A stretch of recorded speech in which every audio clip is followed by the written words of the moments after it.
What do you do when someone says they love you, but then vote against your rights? It's not just politics when it threatens your identity, your safety, or your survival. It's personal. And it can hurt. So if you've ever left a gathering with family or friends feeling shaken, angry, or maybe grieving because of somebody else's personal beliefs, this conversation is for you. You are not too sensitive. You are responding to harm. And in this conversation, we talk about how to protect yourself without losing yourself. Because speaking up for what's right can cost you relationships, but staying silent can cost you yourself. So we're going there. Family, friends, boundaries, political trauma, and what to do when you realize somebody you love and care about doesn't really see you. Bonjour, and welcome back to Bloomera Podcast. I'm your host, Brianne, and I have a very timely, timeless, and powerful episode for you today. In this episode, I sit down with Alexandria Atkinson of Salt River Therapy, a boutique mental health practice located in Brooklyn that supports people in their healing and growth. We explore how political conflict in our closest relationships often mirror childhood roles, like the peacemaker or the scapegoat, and how standing up for your values can trigger deep fears of rejection, guilt, and grief. Alexandria shares compassionate, grounded insights on how to navigate conversations while protecting your peace, your identity, and your well-being. Whether you're managing family tensions around the holidays, wrestling with a partner's beliefs, or figuring out when to walk away with a friend, this episode offers validation, support, and practical tools to help you move forward. I gained so much from this interview, especially during such a politically charged time, and I know you will too. I have more episodes coming up about civic wellness and navigating all of the stress that this political climate can bring. Make sure you're subscribed so you don't miss out on them. I'm very excited to share with you that this episode is sponsored by Salt River Therapy. Their team is dedicated to helping clients truly understand themselves and their experiences, prioritize their self-care, and finally face the things that have been weighing on them, all with their support. You can learn more and connect with the therapist at saltrivertherapy.com or through the link in the show notes. Now, without further ado, let's get right into my call with Alexandria. How do Yeah. family systems, roles, or childhood dynamics show up in political disagreements? Ooh, yeah. I think with this, it's hard because political conflict often activates old family rules and cycles, right? Like you could have this role of like a peacemaker or a mediator, kind of same thing, but or like the scapegoat for your parents. I think that often they can mirror childhood dynamics. And that can be related to like your safety, your power, your voice in a family dynamic. And I feel like these conversations are rarely about politics. They sometimes like go into deeper histories about someone's like identity or like belonging or like survival. I oftentimes hear, especially kind of like the older generations, like clients will say like, my family was like, we've always voted this way, or like this change is hard for me because I have these really like ingrained beliefs that I was told and raised with, like some of our families or parents, yeah, that are really hard to break. And so I think that, we're kind of in a political sphere that isn't, I don't think it's like anything we've ever seen before. And I think that it is a threat to a lot of people's like identity and safety. So it is like a different situation that we're in. I agree. It's very, very polarized, and it does Yeah. make navigating those differences really hard. Yeah. What are the biggest emotional barriers that prevent people from speaking up when their loved ones say harmful or offensive things? I think the biggest thing that comes up for me is kind of like the fear of rejection or like abandonment.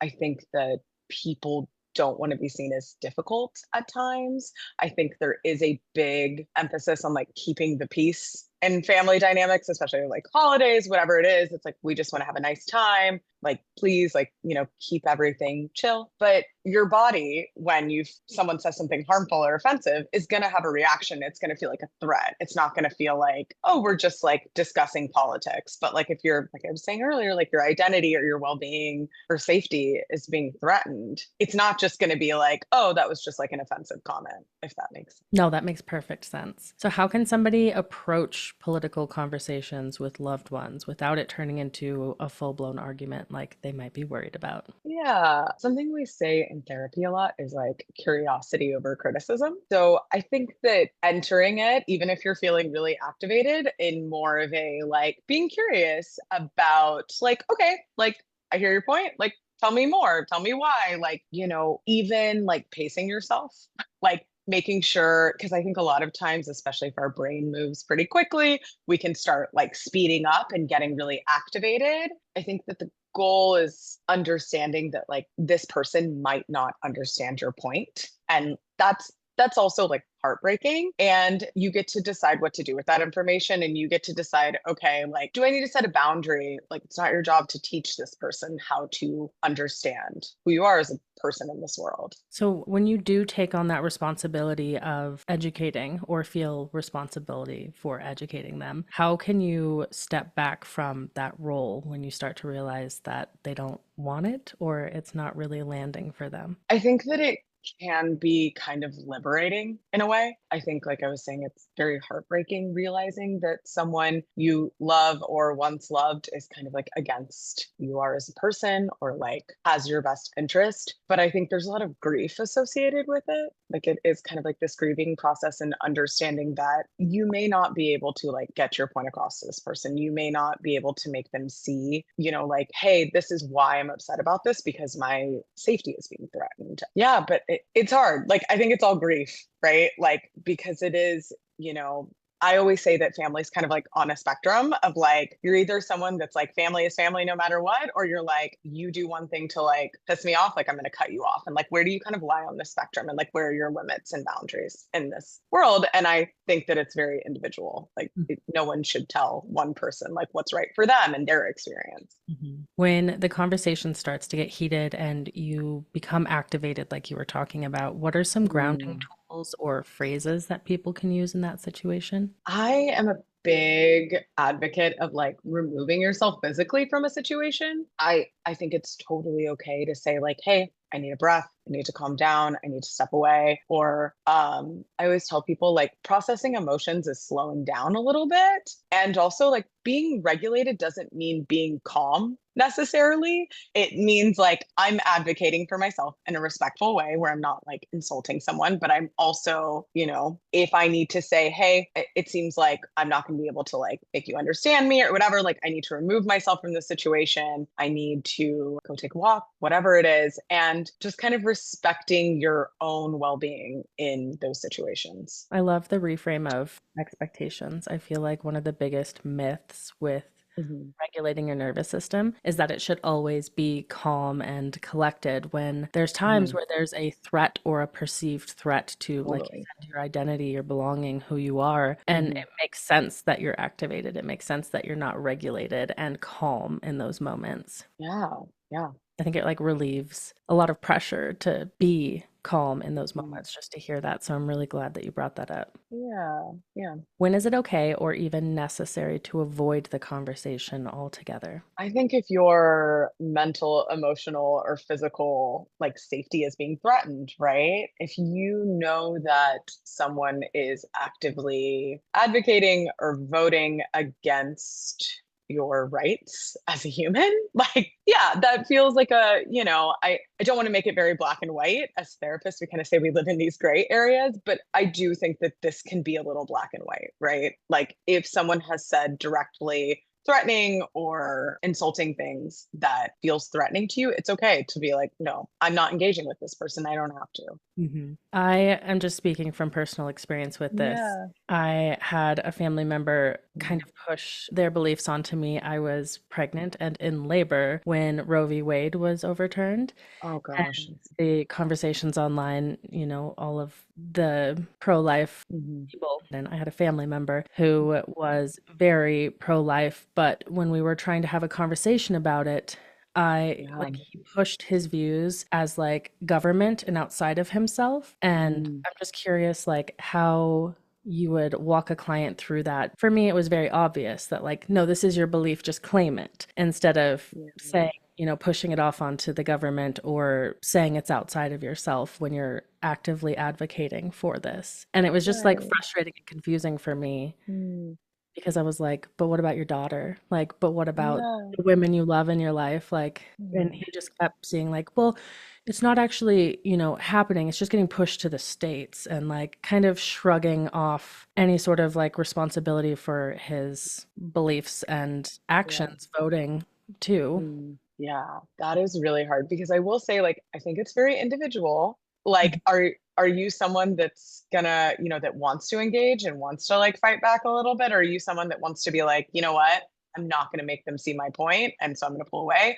Um, I would say like the curiosity over criticism again, because it's like, okay, well, why is it up to the government? Like, why do you think that, because I kind of go to this place of like, well, why is the government in charge of telling us what to do with our bodies, right? Like the very like baseline of like, hello, like they shouldn't be involved in this. Yeah. And it's interesting because I have seen a lot of like what you were saying, like, oh, what about your daughter? What about your wife?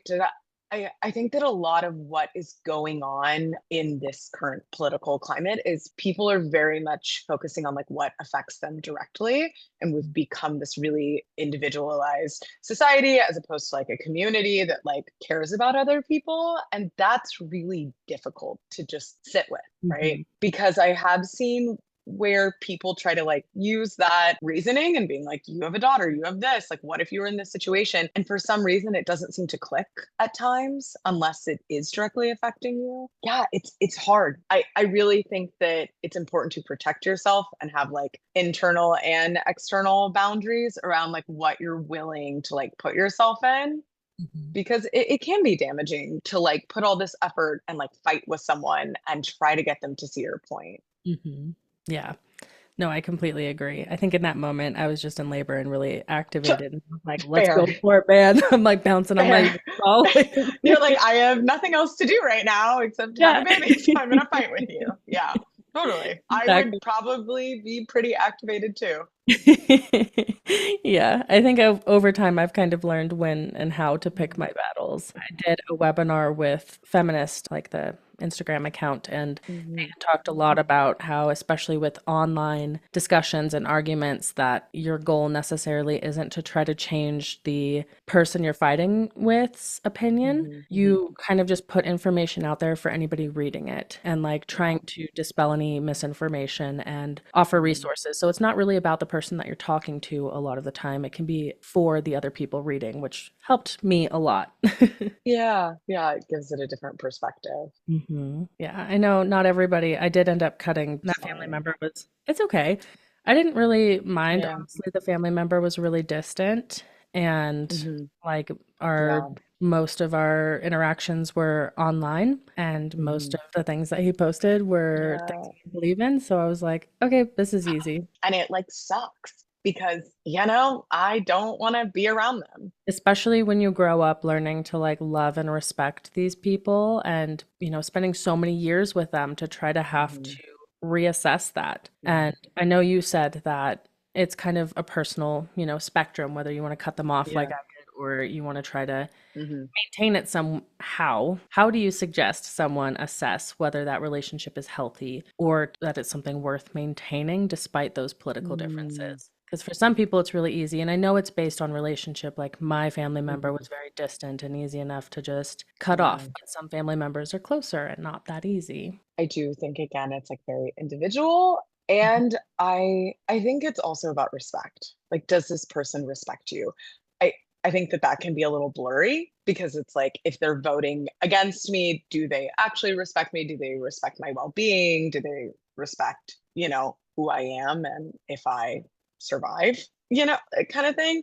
But I think it's about, does this person maybe contribute to your life in a way that feels mutual, beneficial? Is cutting them off going to, I don't want to say like create more difficulties in your life because I don't want to do things based on if like they're easy or not.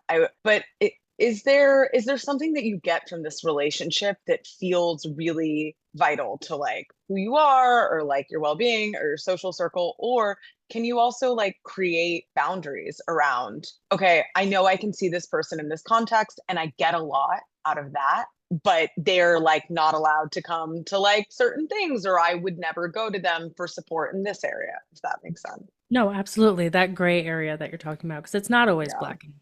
And not every relationship that you have with people in your life is going to fall nicely and neatly into one of those categories. Yeah.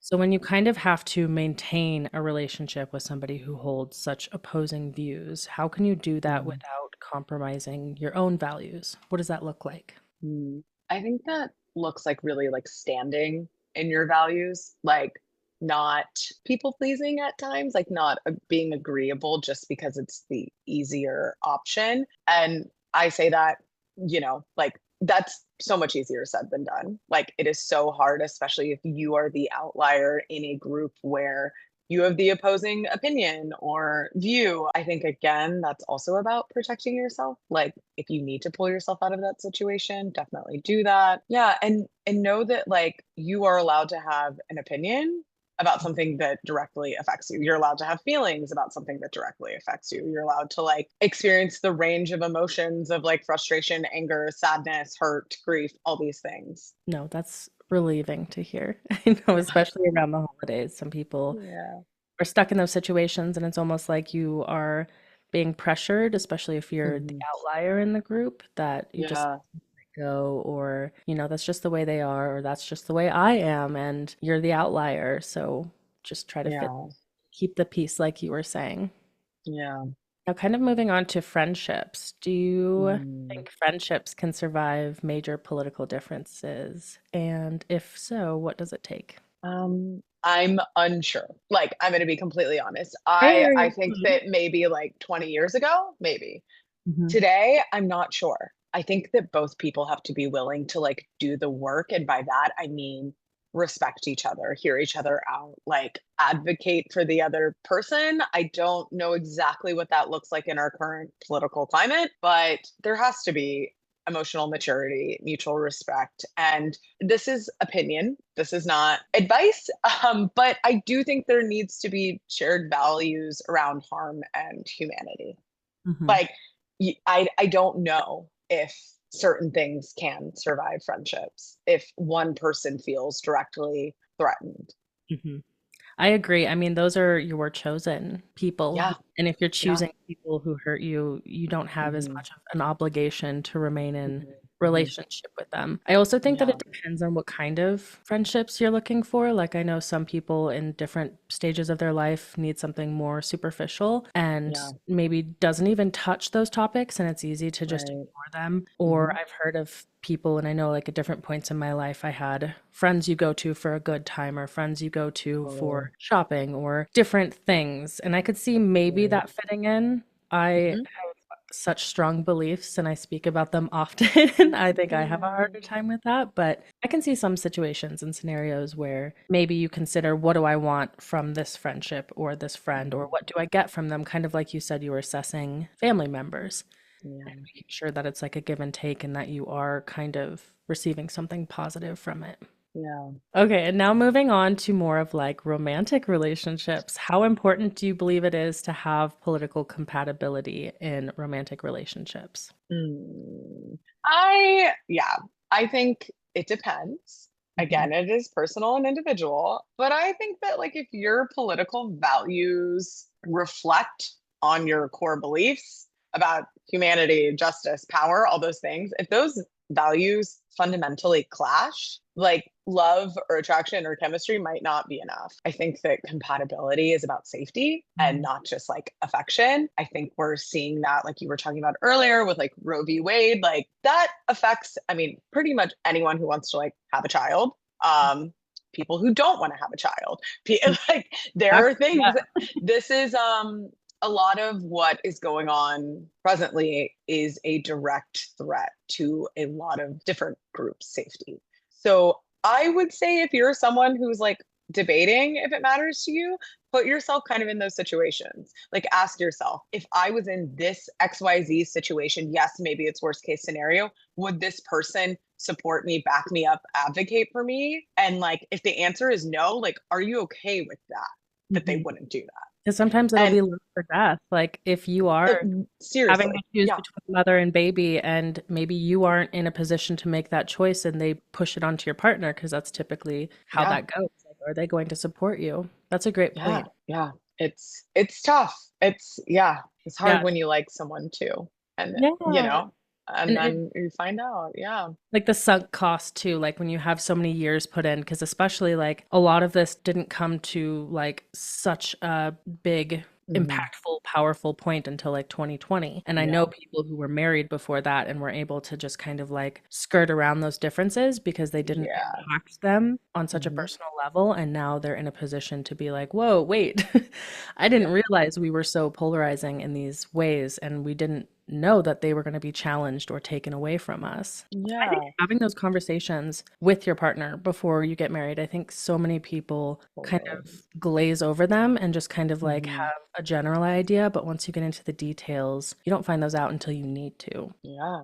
Yeah. I always, when I'm working with therapy clients and they're talking about dating and romantic relationships, I encourage them to like look at like what are my values and like what are my non-negotiables. And like if someone has that, I understand like yes, we may like someone, but getting into something where you're like, okay, well maybe I can be lenient on this. I if it came up in the beginning, it's probably going to come up later down the line. So like understanding that. And I love something actually. My dad does marriage counseling, and he always told me he was like a good non-negotiable is like an inability to grow and learn. And I Mm. love that because he's like, you should always have someone that is always like willing to grow and learn and like be open. And I just have always loved that. And I tell people that too.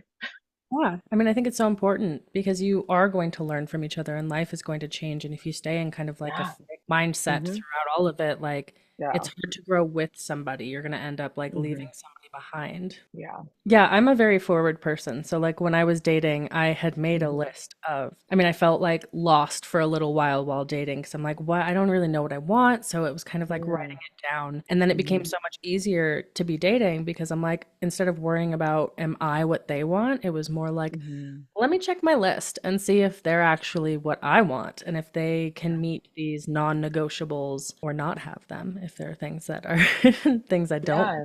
But I I think love having that. that list and also just being like kind of upfront about it. It doesn't need to be like first date, but making sure that you have those conversations and that you know and not just assume that if it doesn't come up that it's not an issue. Mhm. Yeah, I love that. And I think that these conversations, yes, we are in a very serious time, but the conversations don't have to be like super serious at first. Like it can be like, hey, like, what do you think about this? Do you want, that like where do you see your life here? And like just so you can kind of get a read on, oh, is this someone I want to like invest time in? Mhm. So, if you have had children and been in relationship with somebody and you are now Hmm. co-parenting, broken up, having to co-parent those children, how do you navigate Yeah. the differences, or what would you say to a client in that situation? Early childhood, these years are so key in like development and like how we, learn to interact with people. So I think that political differences can become like very high stakes and when they impact your children and how they are taught to see the world. So I would say like focus on shared values where possible and try to protect your children from ideologies that deny their or other people's worth. Mhm. Like I that sounds like very like duh, but like yeah. And remember that children, like I hear sometimes like, oh, they're so young. And I'm like, no, kids can read energy, they can pick up on things so early. So like remember that how you are in front of your children, they will like internalize that, Mhm. right? Where we learn about like love, shame, respect, like how to like even communicate with like our physical like boundaries is like all very young ages. So like it is very important how you navigate co-parenting situations. And I think it can be as simple as focusing on empathy and teaching your children empathy and kind of pushing some of Mhm. those norms. Like I have two boys and I am not in a co-parenting situation, but I do worry about putting them out into the world and getting Yeah. messages pushed back against them that are not the ones that I've raised them with. And I think Hmm. that a big comfort for me is knowing that I have taught them empathy and I have taught Yeah. them, the differences in the world and like the basis of racism and the basis of Yeah. equality and shown them something different in the house, that it's not just Yeah. always mama doing dishes and laundry and doing all of the household labor while dada sits on the couch. And yeah. I've given them a different view of the world. And I think that in co-parenting situations, when you have them in your home and you have that Hmm. time to set that example for them, that's the time to do it. Yeah, I love that. Yeah. I think especially today it's very important how we raise young men. And yeah, I think that's awesome. Thanks. Yeah, I'm really passionate about it. My my Yeah. kids are like Yeah. very emotionally intelligent. I've got like a 2-year-old that we had some friends over the other day and he was like, "I'm nervous and Oh, and happy." And I was like, "You know good. how long it would have taken me to name three emotions at the same time? I always thought that you could just only have one." Like Yeah. You're like, multiple things can coexist. Exactly. Amazing. Yeah. There's space for all of those. Yes. Great. So, when you are dealing with a client who is trying to find the courage to stand up for their values, how can they do it without feeling like they are starting a fight? Ooh, yeah. This is hard, but I would say using I statements, it's a very like therapy 101 thing. Like, I feel this, I blah, blah, blah.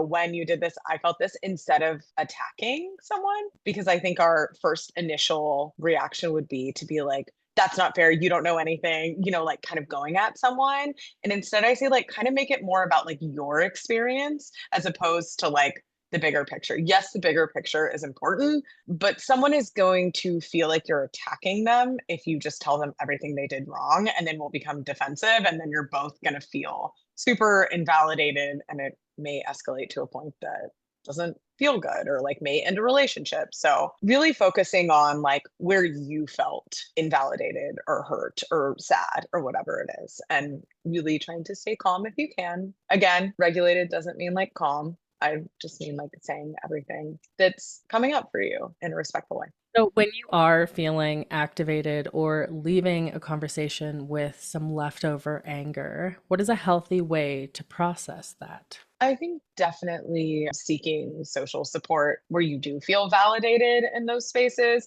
I think, allowing yourself space to sit with those emotions. I think that sometimes if they are uncomfortable, we want to push them away and we're like, I don't want to feel anxious. I don't want to feel sad. I don't want to feel hurt. But I think that allowing yourself to feel them is also important. And that involves like slowing down a little bit. And I think that processing those emotions with someone you feel safe with is a really important part of it. I'm also like a big advocate of like, get outside, get some sunshine, get a walk, get like some movement in your body, some somatic work. If you need to like shake, like scream into a pillow, punch something, like something safe. Not don't punch a hole in the wall, but like punch a pillow. Like, yeah, like our bodies hold so much and so much anger and frustration and hurt. And so I do think it's important to like allow yourself to move through it. And release it instead of keeping it all in. Yeah. What does it mean when someone feels guilt after standing up for themselves or others, and how can they move through that? I think with guilt, it can sometimes signify kind of like an old pattern of like feeling bad or not feeling valid. I think that sometimes with that, you kind of have to gently remind yourself that you are allowed to take up space. I think that guilt can come from like when you are having these intense conversations and feeling like, oh, I said something bad or da da da. Da. A lot of times I like to remind people I'm working with, like, you're allowed to have this opinion. You're allowed to have this feeling. Like, recognize it, acknowledge it. Yes, the other person may not understand it fully, but like, you are also allowed to have these feelings, just like they are allowed to have these feelings. And it's hard because guilt and shame, I think, are really closely linked. And so it can kind of bleed into other areas, which can feel really, for lack of a better word, but like feel really shitty. Sounds like a good practice in helping your client rebuild self-trust. Yeah. What are some other things Yeah. somebody can do to rebuild that self-trust after maybe years Hmm. of silencing themselves to keep peace? Definitely start small. Like honor small moments where you choose yourself. Each time you kind of listen to like either your inner voice or your intuition, you are rewiring your sense of safety. And so I think that really being able to choose yourself and sit with it, because sometimes choosing yourself is not going to feel good and it's not going to, someone else is not going to, I don't want to say be okay with it, but like some people may have a negative reaction to it, especially if you're someone who like normally doesn't advocate for themselves or set boundaries. No, that makes sense. It's not always going to feel good. Yeah, What do you say to people who are told that they're being too sensitive or too political when choosing to walk away? I would say your sensitivity is not the problem. What threatens your safety is. So choosing yourself is never going to be too much, right? I always say when people say like, "Oh, I'm so sensitive," I say, "You feel things deeply." Mm. Like that's I'm like, let's reframe that. Like, yeah, some people definitely feel things a little more than other people, and that is okay.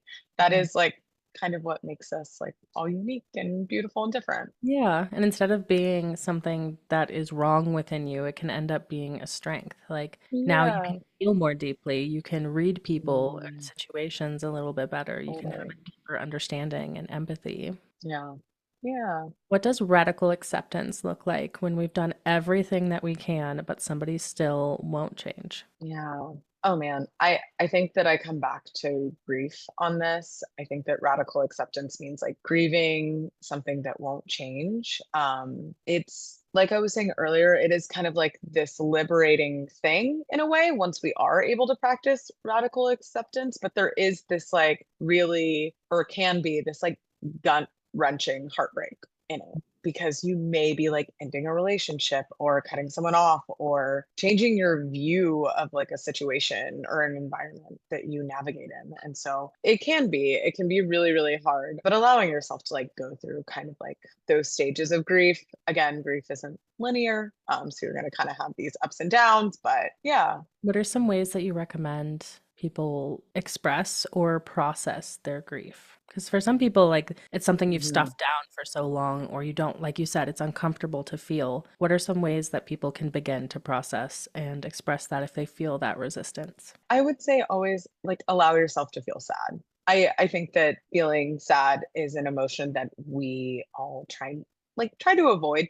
because no one likes to feel sad. I haven't met someone who likes to feel sad, but allowing yourself to feel that and also then like the other range of emotions like you were saying with your son like the things that can coexist. Like, do you also feel anger? Like, allowing yourself to feel angry, allowing yourself to express that anger in like appropriate, safe ways, allowing yourself to, I don't want to say spiral about something, Mhm.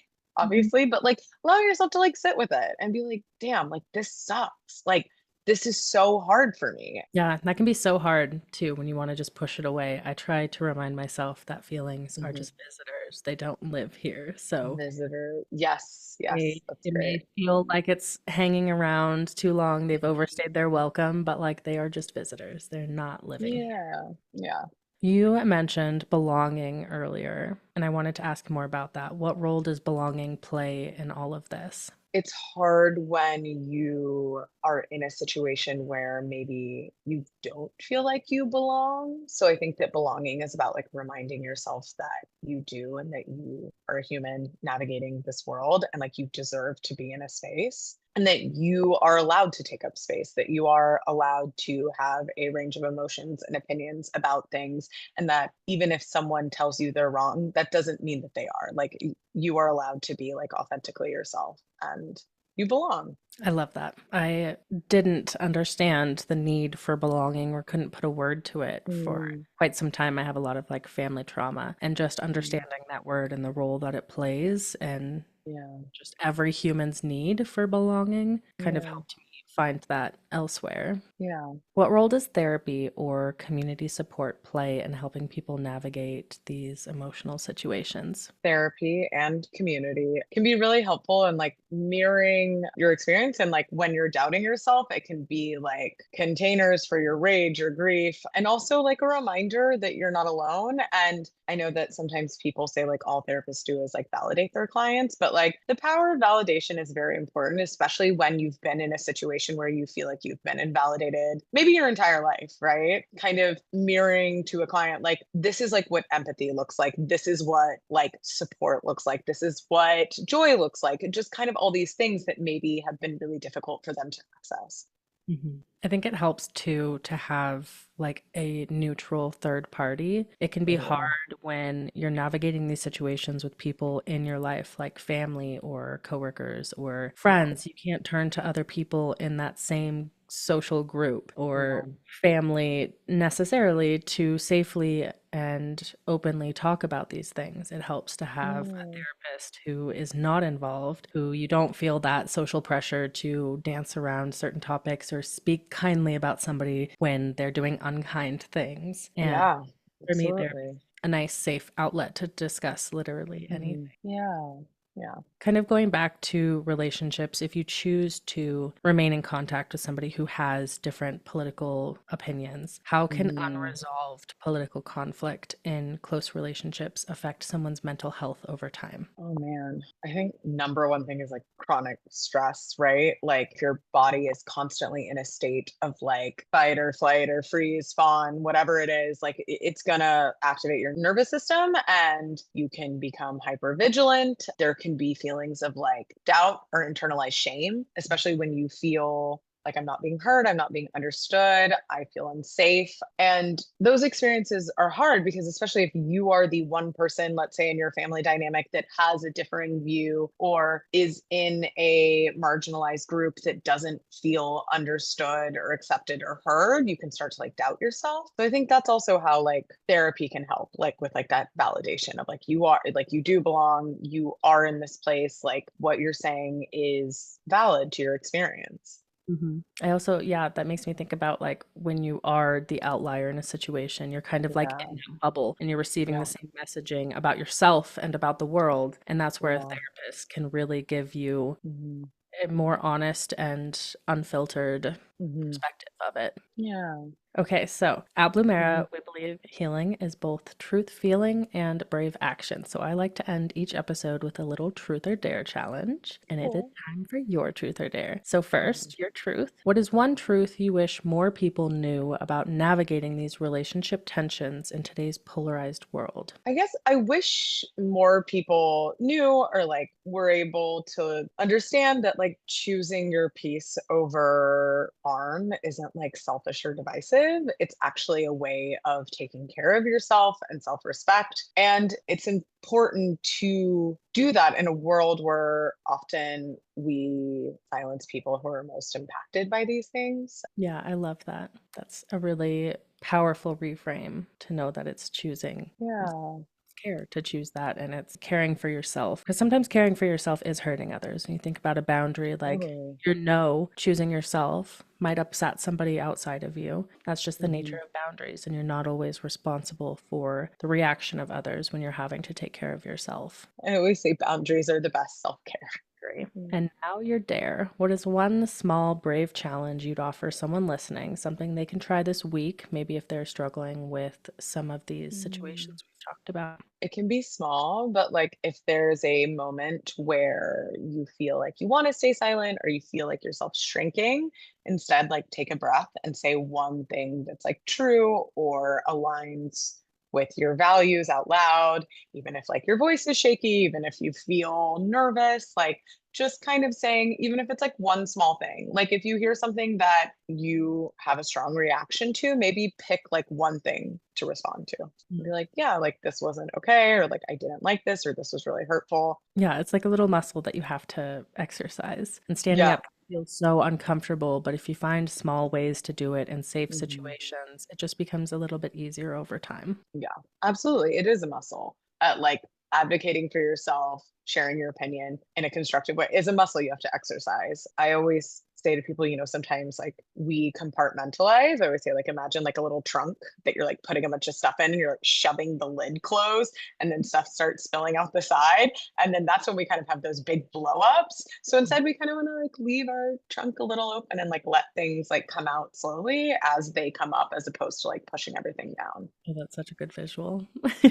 I love the visual. Thank Yeah. you so much for being here with me today. Thank I know that this you. conversation is going to help so many people, people close to me, all of our listeners, and is going to be relevant around every holiday, every election. So I'm really grateful that you took this time to answer all of these questions for me. Thank you so much. I really appreciate you and being here. And it was a great conversation. If this episode stirred something in you, know that you are not alone and that support is out there, whether you are processing grief, setting new boundaries, or trying to make sense of complicated relationships. Therapy can help. Therapy has helped me so much to heal from past trauma, abusive relationships, and just the struggles of everyday life being a human. Today's episode was sponsored by Salt River Therapy, a boutique practice in Brooklyn offering individual therapy for adults who are wanting to heal, grow, and reclaim their peace. If you're looking for a therapist who really gets it, reach out to their team.